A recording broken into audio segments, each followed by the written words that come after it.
Hello, everyone, and welcome to the Spiritual American. My name is Dr. Ann O'Hare, and I'm your host. And today we will be talking about the mind, all about the mind. And if you've been watching the other episodes, you know that I've been talking a lot about the mind.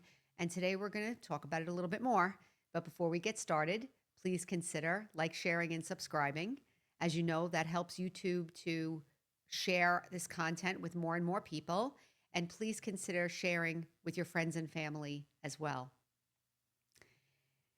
So, as I was looking at this, of course, I don't know if you all know this, but as I'm sharing, sometimes I say it's like hot off the press.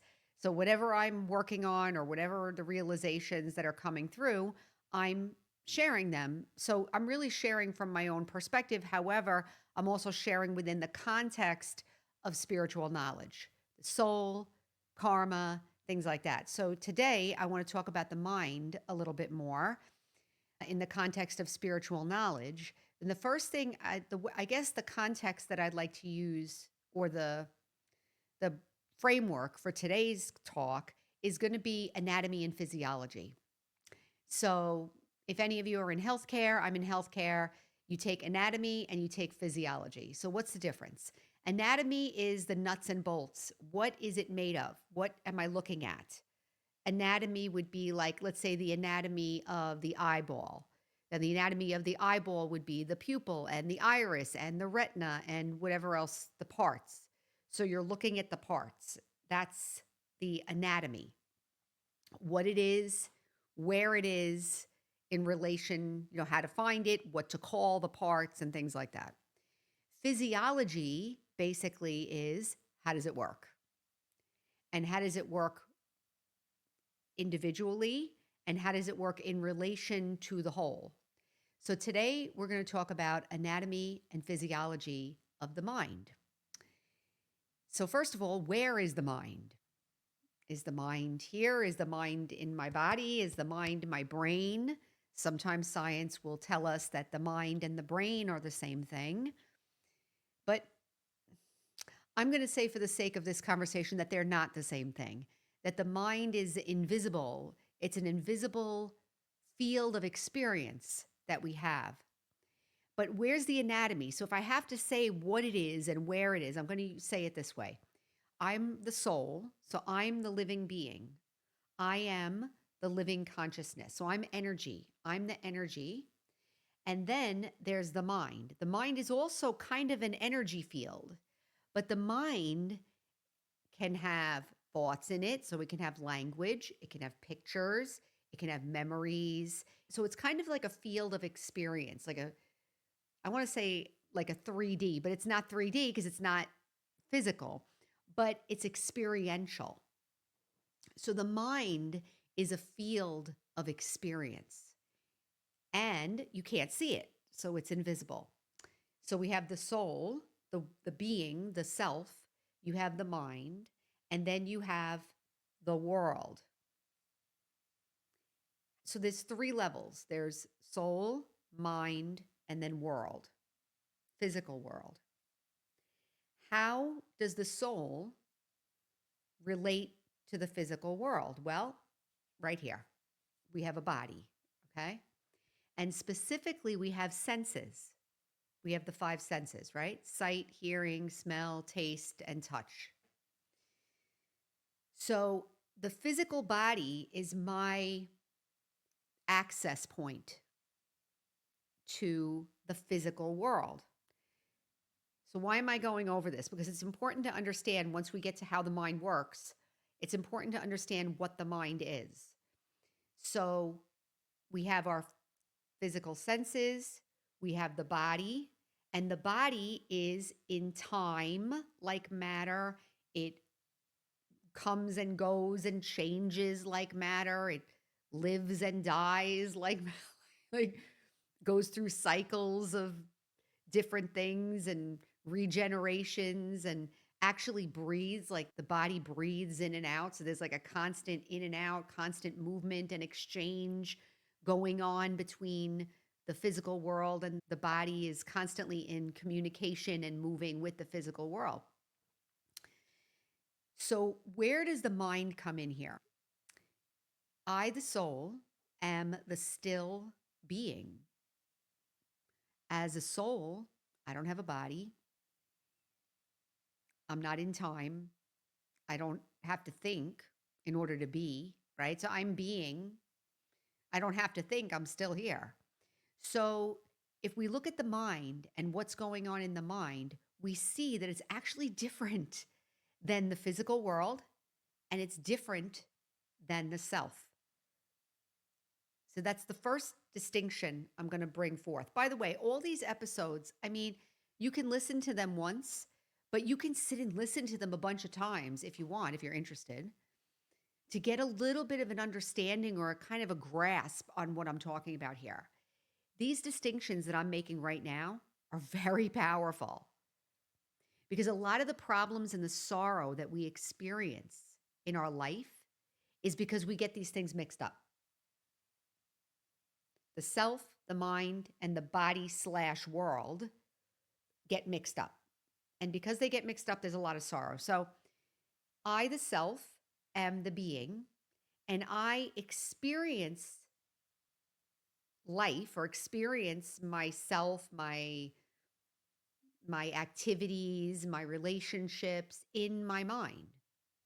And again, you've heard me say this before, I can prove that you experience it in your mind because if you grow up in a home where there's 3 children and you talk about a specific incident that happened in the home and you interview all 3 children, I would assert that you would probably get 3 different interpretations of what happened. Some of the things might be the same, but the way they felt and the way they interpreted it and the way they experienced it will all be different. So each of us is a unique being, and we experience everything in the mind, which is invisible. It's connected to me, but it's also connected to matter, to nature, to the body. So that's the anatomy. So we can kind of get a sense of where the mind is. Okay, I'm the self, I'm the pure being, and then I'm experiencing everything in my mind. I'm experiencing my thoughts and everything is there. But then the body is something different, isn't it? Does the body think? Not really, right? It's me that's thinking, or the soul that's thinking with the mind or experiencing thoughts through the mind. But the body is not thinking. But the body is responding to the mind, right? Think about that for a minute. The mind is also connected to the body because, as we know, if you have stressful thoughts and negative thoughts, it stimulates different processes in the body, different hormones and chemicals get released in the body. And if you have loving and peaceful thoughts and experiences in the mind, that releases different chemicals and hormones in the body. How wonderful. So let's just think about that for a second. Wow, what a wonderful mechanism we have. Maybe we've gone for so long thinking that I am the body, don't we? I have a pain. I have diabetes. I have cancer. I have whatever. It's not to say that we don't have to deal with it because we do, because it's my experience, but it's helpful to have to make that distinction. I, the soul, am not the mind, and I am not the body. So, how does this help us? Now we're going to look at the physiology. So, I, the soul, am observing and experiencing things through the mind.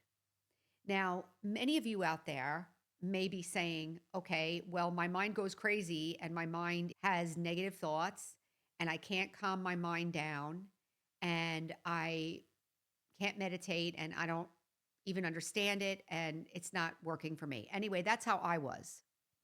So I'm talking mainly to the people who were like me, but to anybody, because this is all universal information.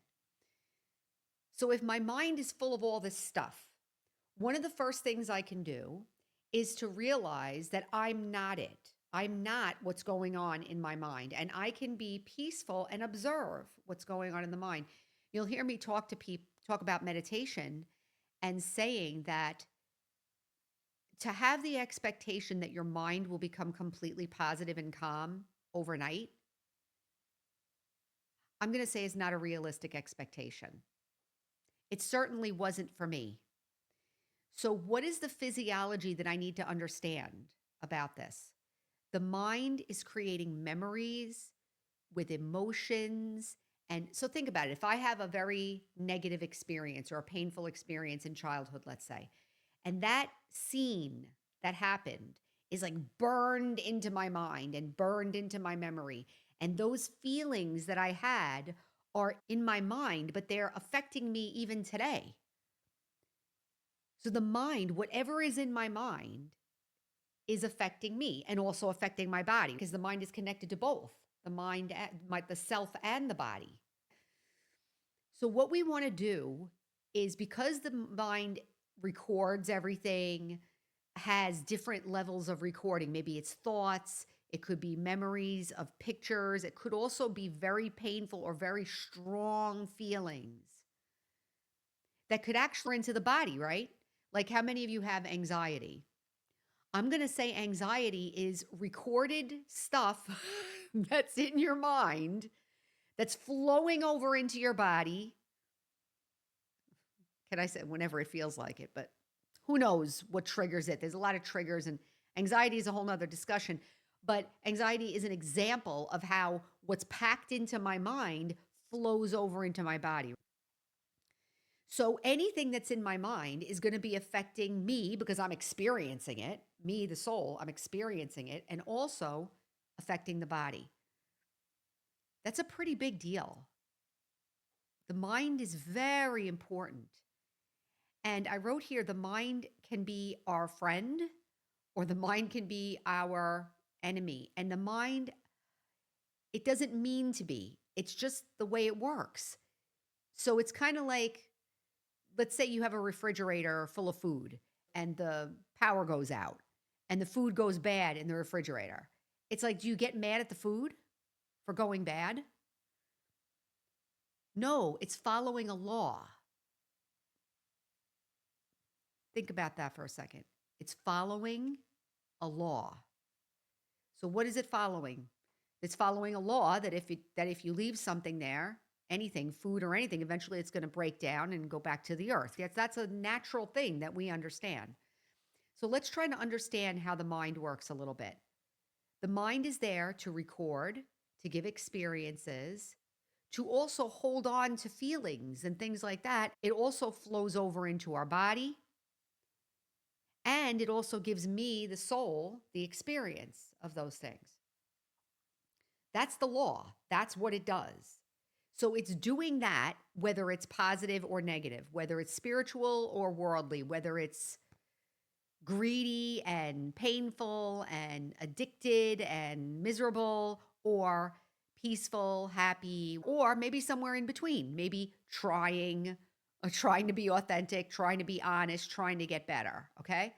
All of those levels of experience are happening in the mind.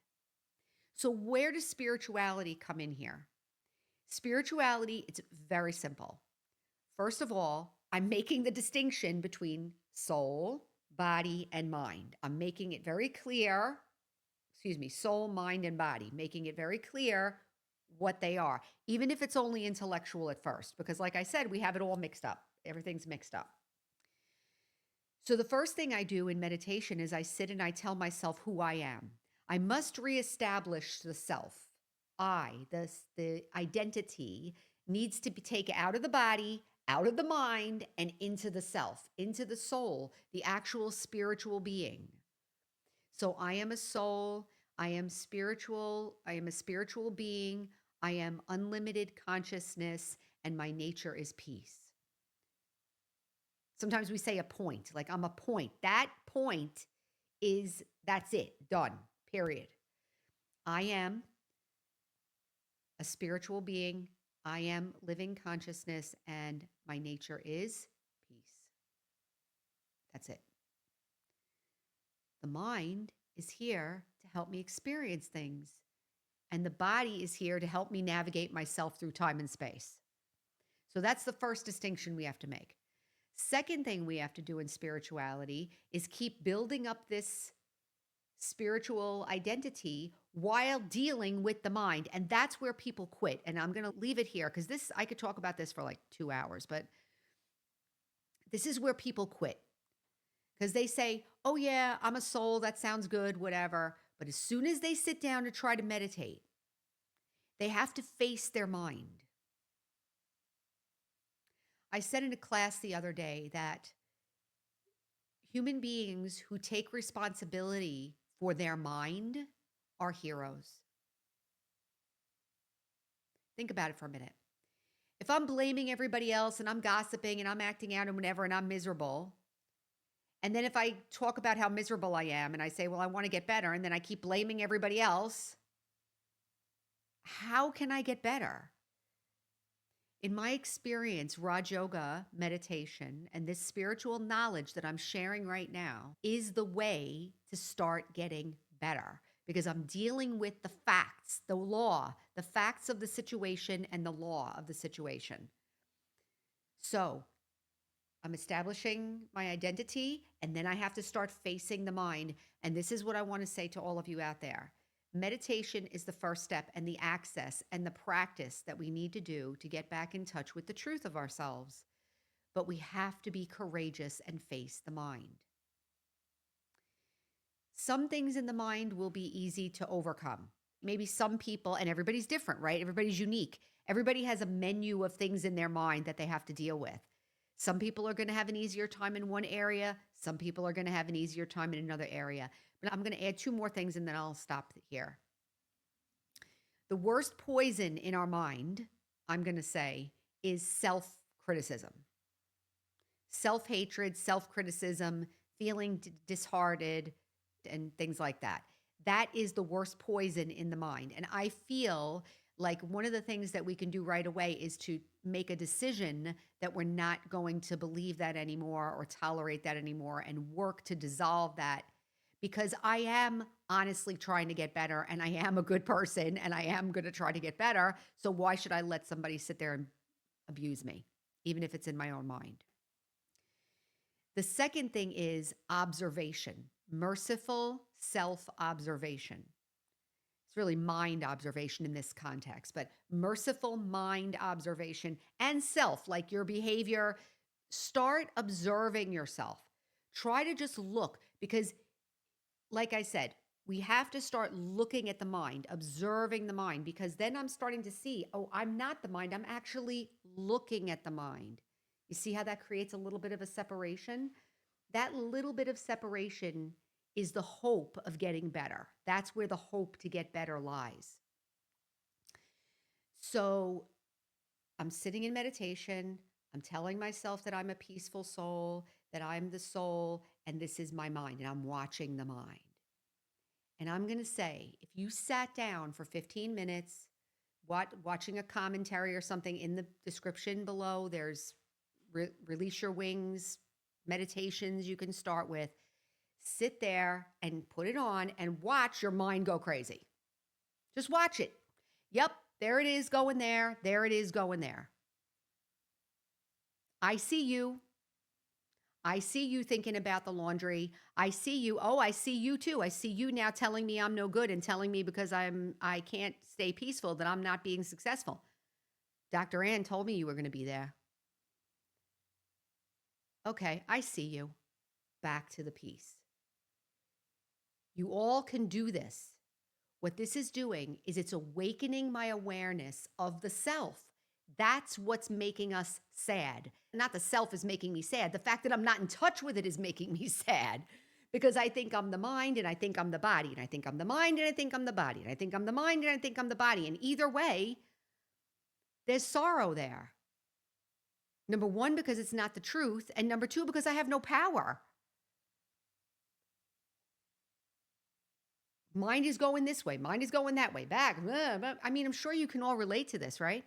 Especially if you sit down and meditate, your mind's going crazy. So of course you might think, oh, well, I'm not good at meditation. I'm here to tell you, no, sit down and meditate, have courage, watch your mind, and understand the 3 parts: self, mind, body. If you sit there just with that information, you will start to have breakthroughs. So back to the topic, all about the mind. The main thing is, where does the mind fit into this whole experience, human experience that I'm having? And the second thing is, who am I? I'm not the mind, and I'm not the body either. And that's okay. It's okay. Just sit quiet and try to watch and see, am I really my hand? Am I really this thing that keeps changing? I'm looking in the mirror today. I'm looking at the changes in my face and the changes in the thing, and I'm like, it's bringing up thoughts and stuff. I'm sure you can relate to this. Body image is bringing up all kinds of thoughts. And I this morning I thought to myself, well, there's the body, here are the thoughts, and here am I. Wow, what a difference. Because otherwise there's suffering. If I'm suffering because I'm reacting to the body's going to keep changing because it's following the law. The mind is saying something's wrong and this is bad and whatever. Well, how is that doing me any good? I can remain peaceful. Doesn't mean that I should be inauthentic or not take care of myself or do something about it. It doesn't mean you can't do something about your body, let's say, or your circumstances. Definitely do it. But at least let's get my power back. At least let's have some peace. At least let's have some chance of feeling okay inside myself. Okay, so I'm going to end there. As you can probably tell, this is a big topic because this is really where spirituality is. It is all about I, the soul, the mind, and the body slash world slash time, matter, and so forth. And getting that all straight and understanding how that works is a powerful way to start to understand what the soul is and start to feel who I am truly, because I'm all mixed in with this other stuff right now. So, okay, so I'll leave it there.